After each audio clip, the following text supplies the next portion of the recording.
Hello student, today I am going to teach you painting chapter number 6 part 2 Impressionism. Water lilies. Artist Claude Monet.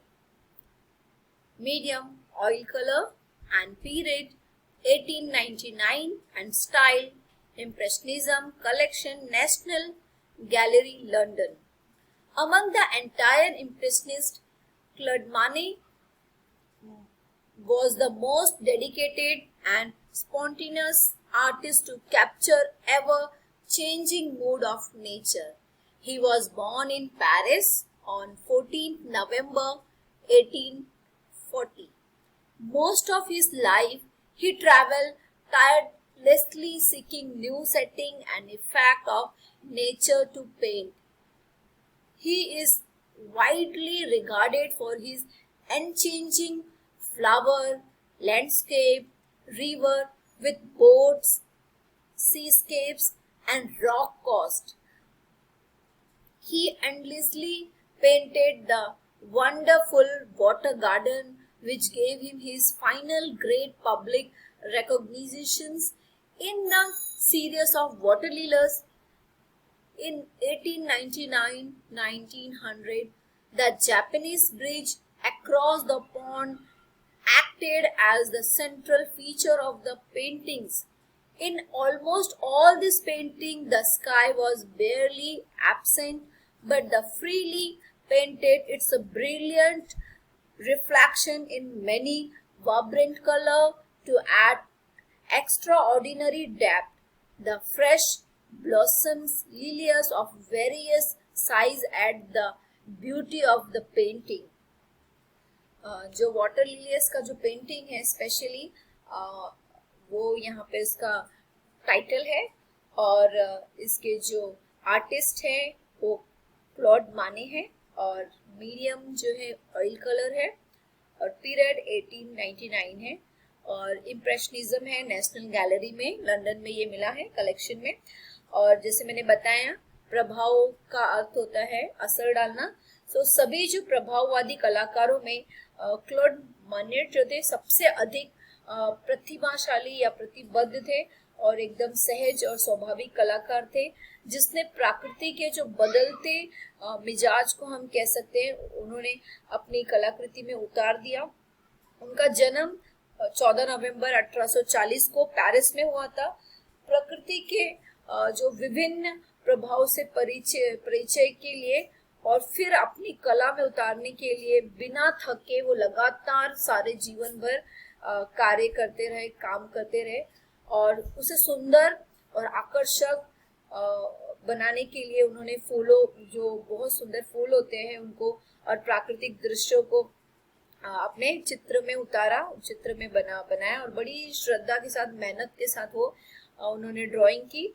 इन चित्रों में हम कह सकते हैं landscape यानी कि जो भूमि के जो चित्र होते हैं, जमीन के जो चित्र होते हैं उसको, नावों को, नदियां और जो समुंदर के जो दृश्य होते हैं, हम समुद्र किनारे जाते हैं तो देखते हैं बहुत सुंदर नज़ारा हमें नजर आता है। तो ऐसे ऐसे नज़ारे को उन्होंने अपने चित्र में बनाया, पहाड़ी इलाकों को बनाया और जो खासकर जो पहाड़ों के किनारे जो झरना बहता है, पानी बहता है, उसका उन्होंने बहुत सुंदर चित्र अपने कलाओं में बनाया है, चित्रों में बनाया है।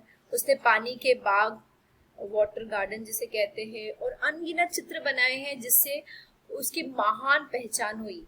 वाटर लिलियस चित्रों की जो श्रेणी है या श्रृंखला में सबसे उच्च है जो 1899 से 1900 में बनी है तथा जिसमें तालाब के उस पार जापानी पुल का चित्रण है और बाद में उसकी कलाकृतियों का जापानी पुल एक प्रमुख विषय बन गया। उसके लगभग सभी चित्रों में आसमान नजरअंदाज है या नहीं दिखा है, लेकिन उसने आसमान को चमकीले रंगों में प्रभावी रूप से असाधारण गहराई के साथ दिखाया है। खिलते हुए विभिन्न आकार के लिली फूलों से चित्र के सौंदर्य में बहुत ही बढ़त हो गई है, बहुत सुंदर नजर आया है। नेक्स्ट है, ये नाम थोड़ा सा मुश्किल है, मोलिन दे गेलेट हम जिसे कहते हैं। सो मोलिन दे गेतेल, इसे जो है ऑगस्ट रेनॉय ने बनाया है और इसका भी मीडियम ऑयल ऑन कैनवस है। पीरियड 1876 है और ये स्टाइल इम्प्रेशनिज्म है और कलेक्शन है पेरिस में एक मसीदे इम्प्रेशनिज्म है। सो वहाँ पे ये मिल।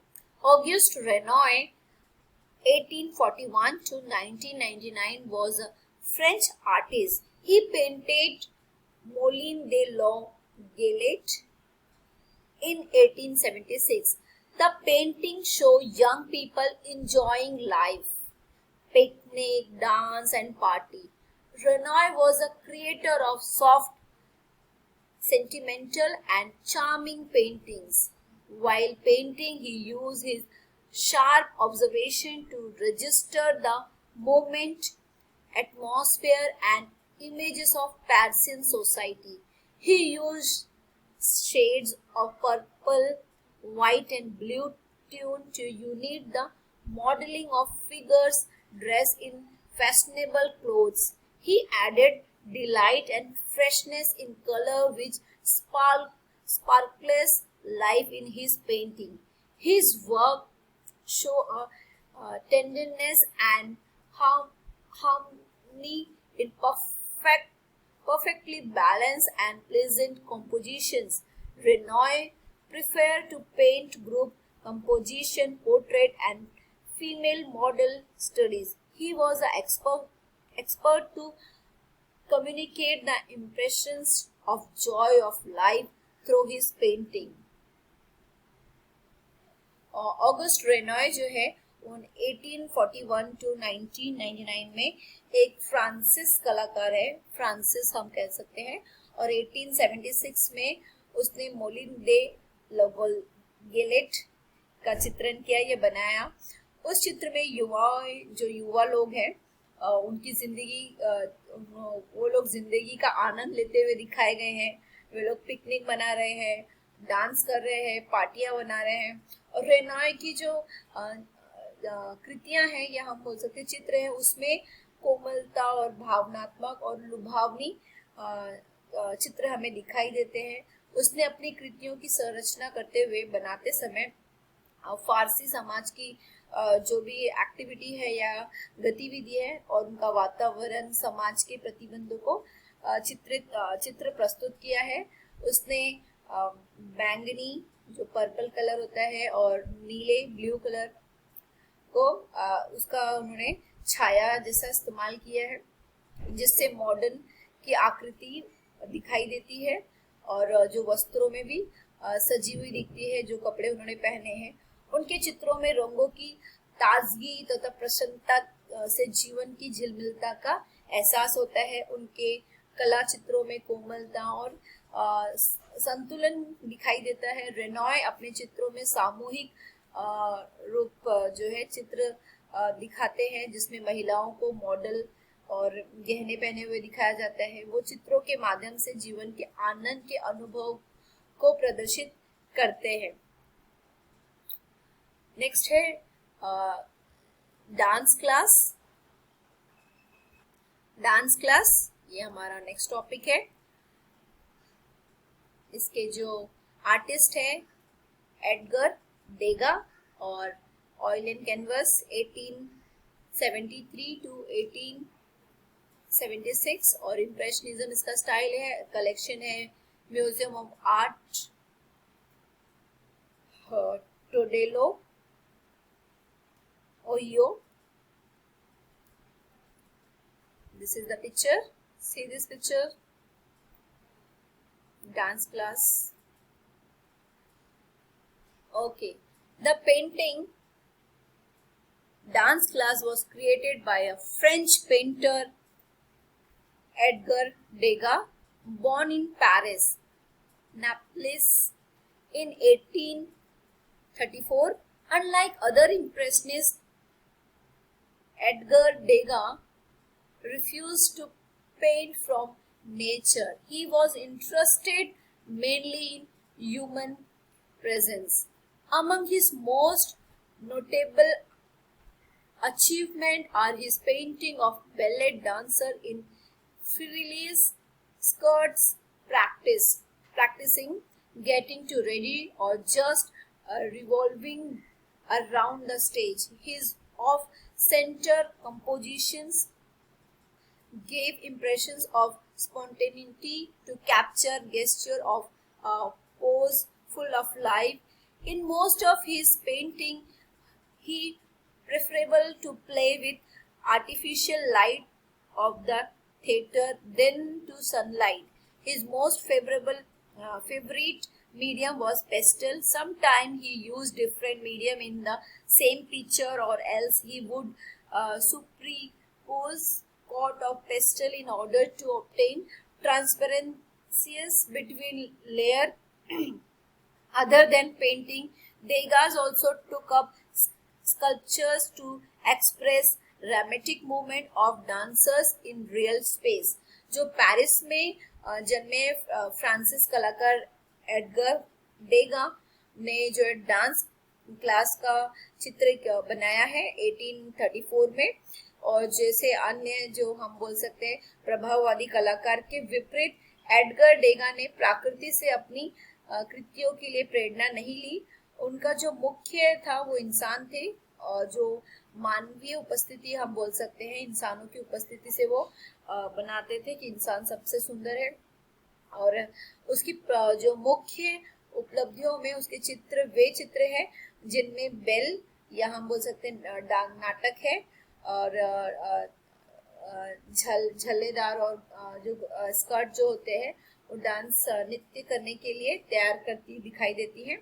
घूमने वाले स्टेज के चारों ओर घूमती हुई दिखाई देती है जो लड़कियां हैं वो दिखाई देती हैं, ऐसे वो चित्र बनाते हैं। मुख्य केंद्र के बिना उससे हटकर एडगर डेगा की जो कृतियों में बड़ी सहजता की छाप दिखाई देती है। उसका ये प्रयास जिंदगी का पूरा दृश्य प्रस्तुत करता है। कुछ चित्रों में उसने सूर्य प्रकाश के बदले जो है स्टेज के अप्राकृतिक प्रकाश का प्रयोग किया है, और उसका अत्यंत प्रिय यानी हम बोल सकते हैं डेगा जो है उनका अत्यंत प्रिय माध्यम पेस्टल कलर था, पेस्टल रंग जिसे हम कहते हैं। कई बार उसने एक ही चित्र में विभिन्न माध्यम प्रयुक्त किए हैं, अलग अलग कलर यूज किए हैं। कई वो पेस्टल रंगों की एक परत और चढ़ा देते हैं जिससे विभिन्न परतों के बीच में पारदर्शी स्पष्ट रूप से दिखाई जा सके। डेगा ने चित्रकला के अतिरिक्त मूर्ति कला को भी अपनी अभिव्यक्ति का माध्यम बनाया, और वो मूर्तिकार भी थे, जिससे न सिर्फ डांस को ही दिखाया गया गति मिली, बल्कि उन्होंने मूर्तियों का भी वो किया। सो ये जो डेगा है स्पेशली हम बोल सकते हैं एडगर डेगा, उन्होंने जो इंसान की जो एक्टिविटी है उसको फोकस करके अपनी ड्राइंग बनाई, और उन्होंने जो नृत्य करते हुए डांस करते हुए जो मानवीय रूप है उसका प्रदर्शन किया, और ये जो डांस क्लास का जो पेंटिंग है वो उसी पर आधारित है। सो स्टूडेंट, मैं आशा करती हूँ कि आप लोगों को ये टॉपिक समझ में आए होंगे। Thank you.